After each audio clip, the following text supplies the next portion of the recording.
Добрый вечер. На ТНВ новости, в студии Альбина Слугараева. И вот о чем расскажем сегодня. Подлинный героизм. Вот как должен человек защищать свою родину. В Казани представили оригинал моабитки в тетради Мусы Джалиля. В честь чего расскажет Рамин Шайдолян. Незабываемый долг. Война это была. Бог с ним. Главное то, что нам сказали выполнять, мы выполнили. Как в Татарстане отметили 30-летие вывода советских войск из Афганистана, расскажет Дмитрий Аринин. Цифровизация и информационное пространство. Мы должны будем делать все, и писать, и читать, и говорить. Какие проблемы сегодня обсуждали журналисты, расскажет Салават Мухаммадулян. Марафон патриотизма и выносливости. Не каждый день видишь движущуюся боевую технику, и не каждый день тебе дают возможность попытаться поразить ее. Для чего сегодня подростки со всего Татарстана взяли в руки оружие и встали на лыжи, знает Сергей Хайдаров. Хорошее начало дня было в Сочи у президента республики. Утром он провел не за столом переговоров, а на льду. Под капитанством Рустама Минниханова команда сборной правительства страны со счетом 7-4 выиграла гала-матч по хоккею у команды сборной бизнесменов. Причем первое звено победителей, где играл Рустам Минниханов, стало самой результативной пятеркой игры. Форум, как сегодняшний, это прекрасная возможность регионам, нашим партнерам рассказать о себе, найти партнеров. Очень много контрактов, очень много интересных встреч. Мы любители, здесь вот профессионалы. Нам очень приятно, что мы можем вместе с ними выйти на лед. И сегодня второй день форума в Сочи. В Татарстане появится пятая по счету территория опережающего развития в Менделеевске. Об этом заявил Дмитрий Медведев на встрече с руководителями регионов. Всего в России появится 14 новых городов зон опережающего развития. В Менделеевске готовы к такой перезагрузке, уже есть конкретные инвестпроекты. Подробнее об этом и о работе татарстанцев на форуме Дина Гзалиева.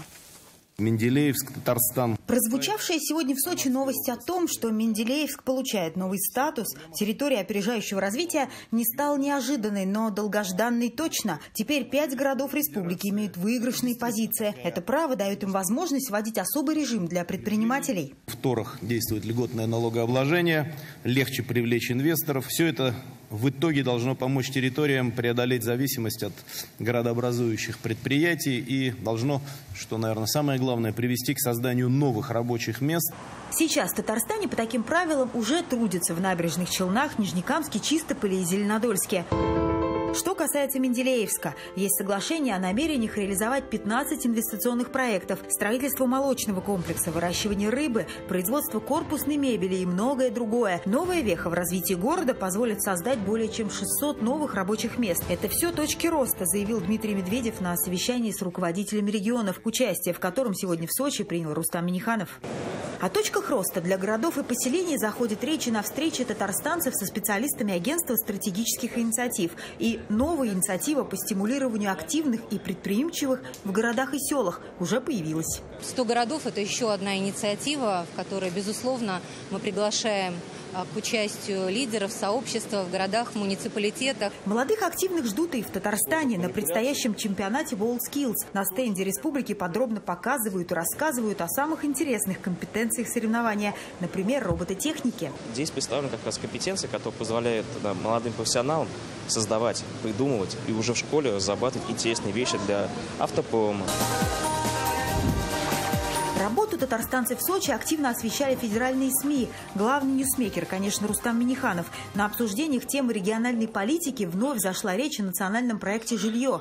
Комментируя цель строить 120 миллионов квадратных метров в год плюсом, президент Татарстана заявил, главное – обеспечить спрос у населения. Речь снова о доступной ипотеке. 9,51, а уже сегодня эта цифра ближе к 11.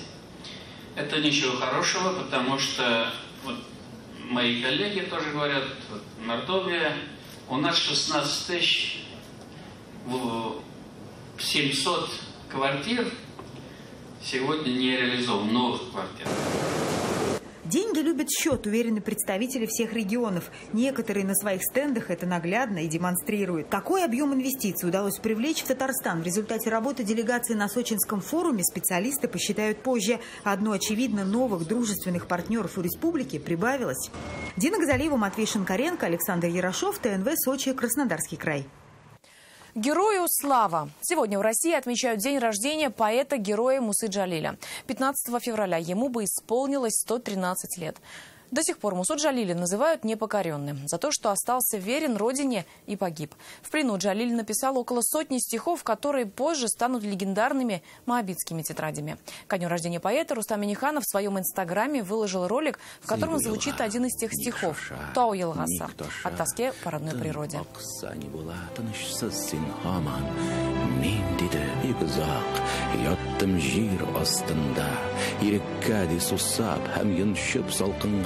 Мин көчле, ирекле, дулкынлы, күбекле, алдағы үмітле, бүгінген күрекле. Мин құтлыйм құяшны, мин хурлыйм жир астын, шуңарға мин ярсу, шуңарға мин шашқын. День рождения Мусы Джалиля сегодня отмечают в масштабах России. Цветы к памятнику уже возложили в Казани, Оренбурге, Москве и других городах. Джалиль был героем Советского Союза и лауреатом Ленинской премии, единственным поэтом, обладателем сразу 2 высших госнаград. Его стихи помнят наизусть, а памятник Джалилю – один из символов Казани и республики. Рамиль Шайдуллин о том, кто умер, побеждая. Цветами к ногам Джалиля нескончаемая очередь, букеты, охапки и просто гвоздики от поклонников и благодарных потомков. Муса Джалиль для нас пример того, что он высказал все, что есть замечательного, прекрасного в нашем татарском народе. Вот как должен человек защищать свою родину не только своими этими произведениями. Те поступки, которые совершались, они показывают действительно патриотизм, который должен быть. Тот случай, когда день рождения поэта сродни национальному празднику. 113-летие Мусы Джалиля сегодня отметили и в Москве. Традиционные букеты гвоздик несут к памятнику поэта. На церемонии и его дочь Чулпан Залилова. На родине Джалиля в Оренбурге цветы возложила племянница. Радостно видеть людей, которые приходят сюда, чтобы прочитать его стихи, вспомнить о нем.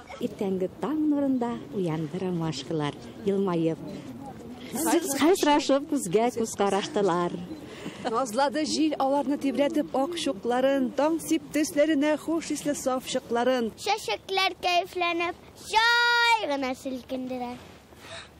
Һәм кинәт шунда гаҗәп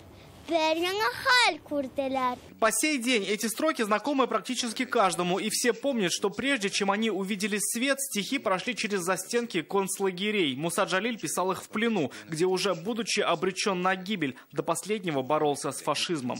Они с детьми погнали матерей. Именно благодаря стихам Джалиля тысячи людей узнали, как жестоко была коричневая чума. Он писал и о том, как ромашка багровеет от пролитой крови, о небе с душой крылатой. И просьба простить за то, что не умер, сражаясь в бою. Умирают вместе со мною. Только чудом все написанное Джалилем в плену удалось сохранить и после его казни. Это легендарные моабитские тетради, оригинал которых сегодня в Нацмузее Республики. Это 2 блокнота и 93 стихотворения. Часть написана арабской вязью, а часть латиницей. Позже все эти строки переведут на 60 языков мира. И горькая повесть войны облетит весь мир. Посмертно поэту присвоено звание Героя Советского Союза. За свой бессмертный подвиг Муса Джалиль стал героем не только своего народа, но каждого, кто слушал его последнюю песню. Рамиль Шайдуллин, Александр Лобанов, ТНВ, Москва, Оренбург, Казань. А имя этого героя совсем недавно еще не знал никто. Оно стало известно после того, как его подвиги рассекретили писатели. В Казани сегодня презентовали книгу «Три жизни Ибрагима Аганина». Сразу на 2 языках. О невероятном мужестве Вероника Гайнудинова. В 1943-м история Ибрагима Аганина началась с имени Отто Вебер. Таким его не знал никто. Простой сельский паренек со студенческой скамьи, сразу в разведку. Лейтенант Аганин немецкий знал не хуже родного татарского. Совершенное знание языка и талант перевоплощения помог ему внедриться в гитлеровскую спецслужбу. Ибрагим Хатямович – это уникальный случай, это фактически Штирлиц, но реальный. Почему? потому что он заброшен был к немцам под легендой немецкого офицера. Прежде чем, говорится, в нее вжиться, он провел некоторое время в лагере с тем прототипом, которого он должен был играть. В тайной полевой полиции Германии Аганин стал незаменимым переводчиком. Военные операции, разведывательная информация – все о внедрении агентов в нашу армию. Он узнавал одним из первых и сразу передавал за линию фронта. Из-за угрозы разоблачения Ибрагим Аганин совершил то, что до него не делал никто. Убил немецкого офицера и под его фамилией Клюгера продолжил выполнение задания уже в Крыму, где его ждали испытания еще серьезнее. Мужество его и любимой девушки. Девушка была разведчица, понимаете, когда немцы поймали ее, он участвовал в допросах. Вот представляете, человек, который любил, и он допрашивал ее, а она как-то ему сказала, говорит: Ибрагим, ты делай свое дело. Такова наша судьба. 20-летний парень. Он смог стать легендой госбезопасности СССР. Судьба Ибрагима Аганина как захватывающий сюжет с невероятными поворотами. 3 его реальные жизни теперь на страницах книги. Фамилию разведчика Аганина еще недавно знал лишь узкий круг спецслужб. Более 70 лет материалы о нем хранились под грифом «Совершенно секретно». Сейчас над частью из них приподнята завеса тайны, в том числе и на страницах этой книги. А сейчас она есть и на татарском языке. Героическими своими поступками показал, на что были способны люди ради своей родины в то время. Тысячи спасенных жизней партизан и подпольщиков, ценная информация о немецких операциях и участие в освобождении Крыма. 3 невероятные жизни одного героя, тайны которого и раскрыла книга. Вероника Ганудинова, Марат Зайдуллин, ТНВ, Казань. Интернациональный и незабываемый. Сегодня в Татарстане вместе со всей страной отметили 30-летие вывода советских войск из Афганистана. 15 февраля 1989 года эту страну покинула последняя боевая колонна. Эта война стала самым длительным и крупномасштабным конфликтом после Великой Отечественной. Сегодня всех воинов, защищавших Родину за пределами Отечества, в своем обращении поблагодарил премьер-министр республики. Войны и конфликты затронули судьбы сотен тысяч людей, говорится в тексте обращения. И сегодня мы должны воспитывать нашу молодежь на примере истинных патриотов, которые защищали интересы Родины, отметил Алексей Песошин. За 10 лет войны в Афганистане через нее прошло не одно поколение, в том числе 9 тысяч татарстанцев. В нашей стране появились понятия «афганское братство», «интернациональный долг». Что это значит для тех, у кого за плечами афганы, и что хотят передать всем, узнал Дмитрий Аринин. Мост дружбы через реку Амударья. Здесь 15 февраля 1989 года завершился вывод советских войск из Афганистана. Официально последним военным, покинувшим эту страну, стал генерал Борис Громов. Афганистан, красивый горный дикий край, приказ простой. А до этого для советских войск почти 10 лет длился интернациональный долг. Казанец Раис Шамсудинов в Афганистане служил танкистом, участвовал в 11 спецоперациях. Кишлаки брали, ущелье брали. Сперва акклиматизация идет, конечно, очень тяжело, жарко. Тепло и даже по-ребячески, как раньше, воины-афганцы сегодня приветствовали друг друга в Парке Победы. Здесь на митинге встретились участники боевых действий разных поколений и родов войск. Всем собравшимся слова уважения и благодарности. Вы сегодня в строю, вы активные, боевые люди, вы сегодня принимаете огромное участие в формировании военно-патриотического воспитания. Справедливо воевали, несправедливо, я имею в виду, война это была, бог с ним. Главное то, что нам сказали выполнять, мы выполнили. Интернациональный долг в Афганистане исполнили около 10 тысяч татарстанцев, 400 из них погибли. В память о них минута молчания и цветы к вечному огню. Трудную минуту должны помогать. Это и есть интернациональный долг.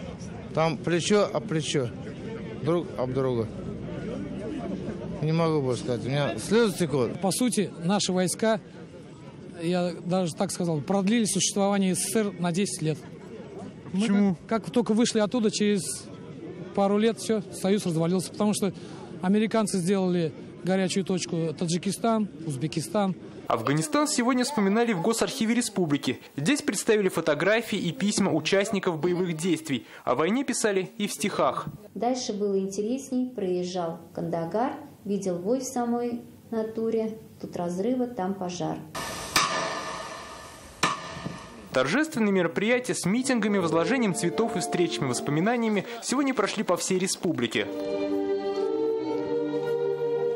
В Набережных Челнах воспоминаниями об Афганистане делились в местном музее. Здесь открыли выставку. Молодое поколение, которое знает об афганской войне только из учебников истории, может прикоснуться к этому событию. В Буинске для жителей афганцы устроили концерт. Кто карьеры не делал на солдатской крови. Как сегодня не раз отмечали, воины-афганцы уже стали примером настоящей взаимовыручки, мужества и патриотизма. В честь них в Казанском парке Победы скоро обещают открыть новый монумент.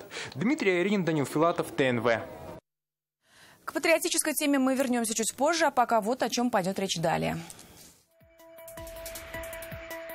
Беспокойство за предстоящую посевную кампанию и регулирование цен на сельхозпродукцию. Нам говорят рыночники.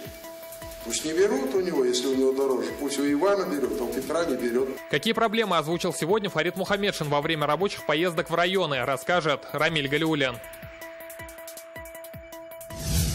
Марафон патриотизма и выносливости. Не каждый день видишь движущуюся боевую технику, и не каждый день тебе дают возможность попытаться поразить ее. Для чего сегодня подростки со всего Татарстана взяли в руки оружие и встали на лыжи, знает Сергей Хайдаров. Закупка минеральных удобрений для посевной, регулирование цен на сельхозпродукцию и нехватка кадров. Об этих и других проблемах говорили сегодня в Новошишминском районе. Здесь с рабочей поездкой побывал председатель Госсовета Республики Фарид Мухаммедшин, за что глава парламента критиковал и где обещал помочь Рамиль Галиуллин. Рабочая поездка по Новошишминскому району началась с минуты молчания и возложения цветов к памятнику воинам-афганцам и участникам локальных войн. Далее осмотр реконструированной ЦРБ. Здесь сейчас все оборудовано по последнему слову. На ремонт ушло 25 миллионов рублей. Новые больницы, клубы и ФАПы. Все это должно улучшить демографическую ситуацию на селе, уверен Фарид Мухаммедшин. Дальше у нас есть еще один резидент на площадке. Все успехи и неудачи района как на ладони на итоговой сессии. Увеличение поголовья крупного рогатого скота и производство молока. Район сделал шаг вперед почти во всех направлениях. Объем валового территориального продукта по итогам 2018 года составил 19 миллиардов 300 миллионов рублей при росте 11,1%. Но остаются и проблемы. Среди них маленькие зарплаты и нехватка кадров. Беспокойство вызывает и большая разница между отпускными ценами на сельхозпродукцию и ценами, которые выставляют торговые сети уже при продаже. Председатель Госсовета сообщил, что этот вопрос в зоне особого внимания. Частные магазины, коммерческие магазины. И нам говорят рыночники. Пусть не берут у него, если у него дороже. Пусть у Ивана берет, а у Петра не берет. Мы готовимся к тому, чтобы обратиться в федеральный центр.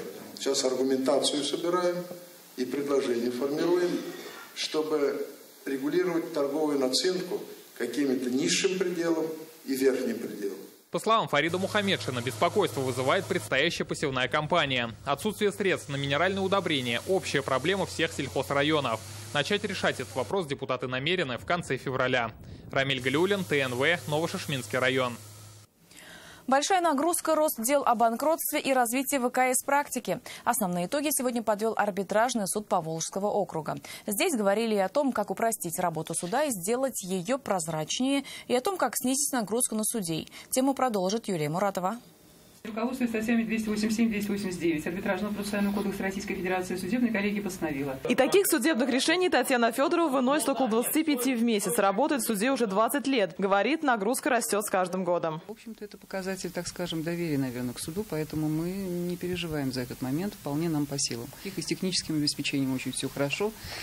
По сравнению с тем, что у нас раньше было в старом здании, это здание у нас оборудовано всем необходимым. Рассматривать дело дистанционно, возможность зафиксировать всю информацию, экономить время и средства все более часто в судебной практике становится проведение заседаний в режиме видеоконференции. Для этого в здании арбитражного суда технически оборудованы ВКС-залы. Первой инстанции не должен был принимать этот иск к своему производству. И таких залов здесь уже 8. В планах оборудовать еще 10. 35% всех дел рассматривают в онлайн-формате. За прошлый год арбитражный суд рассмотрел более 10 тысяч экономических дел. Растет число процессов, связанных с возмещением средств дольщиком и банкротством организаций. Татфонбанк. Как только его признали банкротом, Все, кто брали там кредиты или у кого там были депозитные счета, это юридические, физические лица. Теперь, как принцип домино, все остальные, многие из них становятся также банкротами. Также под особое внимание суда в прошлом году попали ЖКХ и управляющие компании. Распространенными стали споры о применении законов о земле. Юлия Муратова, Ильшат Мухаметов, ТНВ, Казань. Эпоха битвы контента, мультипрофессионалы и 22-я кнопка для городских каналов. Проблемы и перспективы журналистики сегодня обсудили на Акзамовских чтениях. Это конференция памяти первого декана факультета журналистики Казанского университета. Что волнует журналистов и как будет меняться их работа? Салават Мухаммадуллин. Наступает эпоха битвы контентов. Соцсети, YouTube, радио, печать и телевидение. Цель одна, инструменты разные. Какой должен быть журналист, что интересно аудитории и как СМИ борются за выживание? Ответы ищут на Акзамовских чтениях. Это конференция памяти первого декана факультета журналистики Казанского университета Флорида Акзамова. Флорид Амирович был одним из основоположников, основателей нашей Казанской школы журналистского образования. Впервые в стране он ввел дни практик в расписании, так называемый день редакции. И на конференции в его честь спикеры говорят о нововведениях и современных проблемах журналистского рынка. Проблема в том, что нам нужны сегодня вот эти мультиспециалисты, которые могут и написать, и снять, и смонтировать, и показать, и рассказать, и сделать из этого текстовку для разных платформ. То есть вот такой вот мультиплатформный журналист, а еще и многоязычный. А для редакции время работать и на печать, и на интернет, и на телевизионную картинку, и на радио. Кстати, телевидение переходит на цифру, и 22-ю кнопку могут передать местным городским каналам. Меняется и информационное пространство, а оно теперь безгранично. Сама журналистика стала шире. Но журналистика как бы не наука, а практика считается. Но есть методика все равно. Много преподают журналистику филологи, историки, практики журналистики, телевизионщики, философы, психологи, социологи, понимаете? Но и политологи. Но это наука. Всего на конференции больше 50 участников. Преподаватели, студенты, профессоры и практики с регионов России, из Индонезии, Колумбии и Египта. Например, Нугуэнь Линь из Вьетнама поднимает вопрос прав человека в публикациях СМИ. Я хочу рассказать про современные формы дискриминации, но такие как гендерное неравенство и дискриминация на рабочем месте. По итогам акзамовских чтений выйдет в свет вот такой сборник. В него войдут лучшие доклады. И у будущих студентов будет отличная возможность сравнить тезисы и проблемы 2019-го с каким-нибудь, например, 2050-м. Салават Мухаммадуллин, Ренат Сафин, ТНВ, Казань. Им нужна одна победа. В эти дни в Казани проходит военно-патриотическая игра под таким звучным названием. Больше 150 школьников и кадетов со всей республики на протяжении 3 дней делают марш-броски на лыжах, стреляют из АК-47 и соревнуются в знании отечественной истории. С юными патриотами сегодня встретился и Сергей Хайдаров. Вот так, не жалея себя, молодые патриоты проходят испытание за испытанием. Мало того, что им нужно ползать под танком, бросать гранаты и тащить раненых, так еще все это на лыжах. Все в точности напоминает боевые действия. К примеру, это не просто горящая шина, а имитация химической атаки. Без противогаза эту зону не пройдешь, в нем тяжело дышать, нужно еще и не упускать из виду команду. Были трудности, когда падали, поднимали свою команду, поддерживали. На финишной прямой кричали, чтобы быстрее шли. Я вообще не люблю лыжи, если честно. Даже не катаюсь. Помогает спорт, мы занимались акробатикой 8 лет. Сегодня преодолевала себя, значит? Да, очень тяжело было. Не каждый день видишь движущуюся боевую технику, и не каждый день тебе дают возможность попытаться поразить ее. Со стороны игра победы очень напоминает олимпийский биатлон. После этапа на лыжах участникам предстоит еще и стрельбище. Причем здесь, на полигоне, ветер стоит такой, что вообще непонятно, как они умудряются попадать в маленькую мишень. Так как опыта нету, плюс от холода немного дрожишь, плюс мишень далеко, очень тяжело попасть. Игра победы — это не только лишь стрельба и лыжи. К примеру, вчера эти ребята соревновались в маршировке и знании военного дела, а завтра проверят себя в отечественной истории. Пусть даже те ребята, которые участвуют в данной игре, пусть они не все пойдут служить в армию, не все они будут солдатами, офицерами, но они будут настоящими патриотами и гражданами своей родины. Кому покорится победа, станет известно завтра. Лучшая команда отправится в Москву на всероссийские соревнования. Сергей Хайдаров, Вадим Илларионов, ТНВ, Казань. От метания валенками и керлинга с чайниками до олимпийских видов спорта. В Свияжских холмах сегодня стартовали зимние корпоративные игры. Более 1000 спортсменов-любителей, сотрудников предприятий и компаний со всей России принимают в них участие. О зимних забавах Алмаз Гафиатов. Валенки летят как граната. Чем дальше бросишь, тем больше шансов выиграть. На другой площадке играют в необычный керлинг. Вместо камней используют чайники. Но это все больше для развлечения и разминки перед серьезными стартами. Знакомство между городами, спортивный интерес, ну и развитие, конечно, спортивное. У меня спорт, практически это работа. Поэтому, ну а так выходные обязательно лыжи.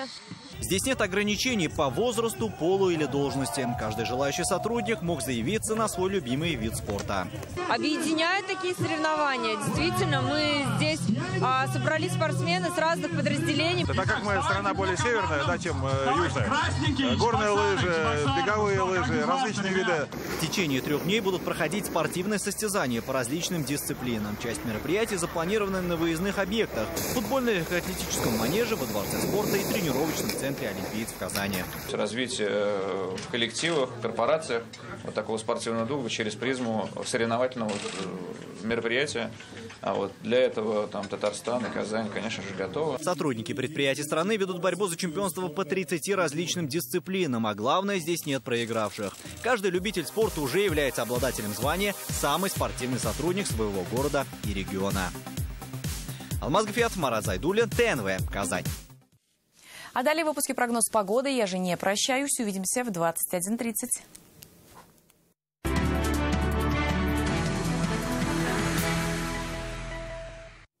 Добрый вечер. Время новостей спорта на ТНВ, в студии Алмаз Гафиатов. Татарстанские лыжники вошли в состав сборной России для выступления на зимней универсиаде в Красноярске. Отбор на престижные студенческие старты проходил в Заинске. Право представлять Россию в Красноярске завоевали Егор Казаринов и Христина Мацокина. В состав сборной также вошли Яна Кирпиченко и Ольга Кучерек, представляющие другие регионы. Все 4 лыжников учатся в Поволжской государственной академии физической культуры, спорта и туризма. А другие наши лыжники Андрей Ларьков и Анна Нечаевская выступят на чемпионате мира по лыжным видам спорта в австрийском городе Зиефельд. К другим темам волейболисты «Зенита» продолжают успешное выступление на Еврокубках. В предпоследнем туре группового турнира Лиги чемпионов смешанным составом казанцы обыграли во Франкфурте на Майне одноименную команду со счетом 3-1.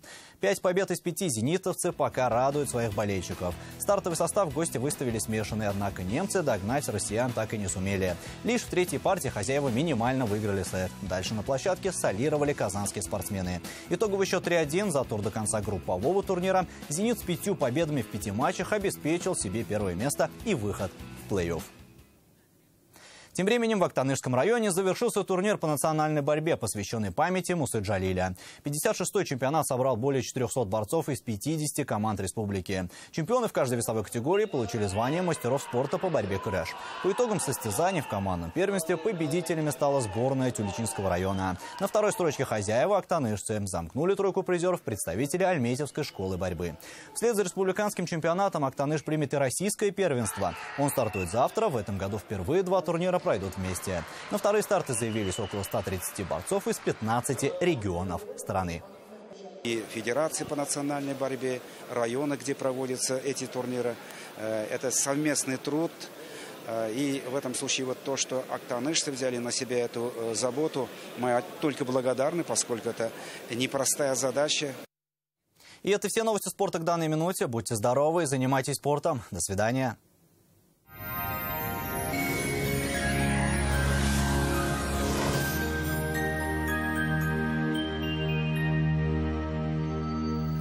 Здравствуйте. В субботу в Татарстане заметно потеплеет. Температура приблизится к нулевой отметке, а местами даже ожидается плюс. О погоде после небольшой информации. Вам нужен шкаф-купе. Качественный, недорогой и по вашим размерам. Данил Мастер исполнит ваше желание. Успейте заказать со скидкой 20%. Данил-мастер.рф. Телефон 2 167 166. По данным сервиса Яндекс.Погода, на юго-востоке в Бугульме, Бавлы, Азнакаево синоптики обещают всего 2 градуса ниже нуля. Будет пасмурно и снежно. На северо-востоке, Нижнекамске, Набережных Челнах, Елабуге такая же погода и всего 0 градусов. На севере Татарстана, Мензелинске, Агрызе, Менделеевске синоптики обещают пасмурную погоду, снег, местами метель и -1. На северо-западе, в Варске, в Кукмаре, Балтаси будет облачно, местами пройдет метель и 0 градусов. На юго-западе, в Болгаре, в Буинске, Держаном будет очень тепло, +1. Ожидается метели. В центральных районах, в Чистополе, Альметьевске, Мамадыше будет облачно, местами снег и 0 градусов. В воскресенье температура немного понизится, без осадков не обойдется. Спонсор прогноза погоды – клиника Фармте. Лечение аденомы и простатита по европейским стандартам, без боли и операции на израильском аппарате Термекс. Телефон в Казани 292 66 77. Клиника Фармте. Радиоволновое лечение аденомы и простатита на израильском аппарате Термекс. Без боли, без операции. 292 66 77. Хватит терпеть боль. Запишись в доктор Ост. Лечение позвоночника и суставов без боли и операций. Федеральная сеть медицинских центров «Доктор Ост» – лечение самых сложных заболеваний позвоночника и суставов без боли и хирургического вмешательства. За 10 лет в 10 городах России врачи клиники отменили более 10 тысяч операций. О погоде в столице. В Казани ожидается облачная погода, временами снег. Дневные температуры всего 0 градусов. Ветер западный до 5 метров в секунду. Атмосферное давление ниже нормы и завтра составит 743 миллиметра ртутного столба. Влажность воздуха 88%. В магнитном поле Земли без заметных возмущений. На дорогах по-прежнему гололедица, местами снежные заносы, будьте предельно внимательны. Это вся информация о погоде. В студии была Лейла Латыпова. Увидимся на ТНВ.